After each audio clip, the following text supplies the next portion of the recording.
AS dan DI, dua tersangka kawanan perompak yang beraksi di wilayah perairan Oki, Ogan Komering Ilir, tidak berkutik saat diamankan oleh anggota Direktorat Polair Polda Sumsel. Kedua tersangka warga Banyu Asin ditangkap petugas di lokasi berbeda. Oleh petugas, salah satu tersangka yaitu AS ditembak kakinya karena berusaha melarikan diri. Dalam aksinya, para tersangka ini ditemani 3 rekannya yang belum tertangkap, sudah membawa senjata api rakitan, dan sasaran mereka yaitu kapal nelayan Sinar Abadi dari Pulau Bangka yang baru menjual hasil tangkapan ikan. Oleh para tersangka, nakoda kapal diancam menggunakan senjata api, lalu diikat dengan menggunakan tali. Selanjutnya para tersangka berhasil mengambil uang 90 juta rupiah hasil menjual ikan dan perhiasan emas seberat 5 suku.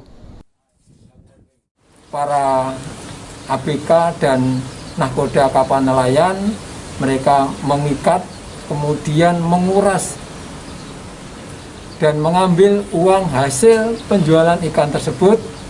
Berikut juga mengambil emas 5 suku dari salah satu penumpang. Setelah melakukan aksinya, para tersangka melarikan diri dengan membawa hasil kejahatan. Selanjutnya uang dan perhiasan emas hasil kejahatan dibagi rata. Salah satu tersangka yaitu DI mengaku jika aksi perompakan dipimpin rekannya berinisial RS. Saat kejadian mereka langsung mendekati kapal dan naik ke atas kapal lalu mengancam nakoda kapal.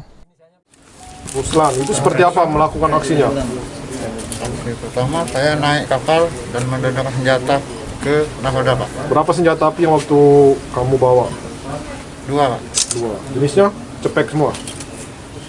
Ya, pistol itu, Pak. Pistol ya? Atas penangkapan ini oleh petugas, kedua tersangka dijebloskan ke dalam tahanan Direktorat Polair Polda Sumsel. Mereka terancam hukuman 7 tahun penjara. Pihak kepolisian saat ini masih melakukan pengejaran dan penyelidikan dari 3 pelaku yang menjadi rekan kedua tersangka yang ditangkap. Firman Hidayat, PAL TV.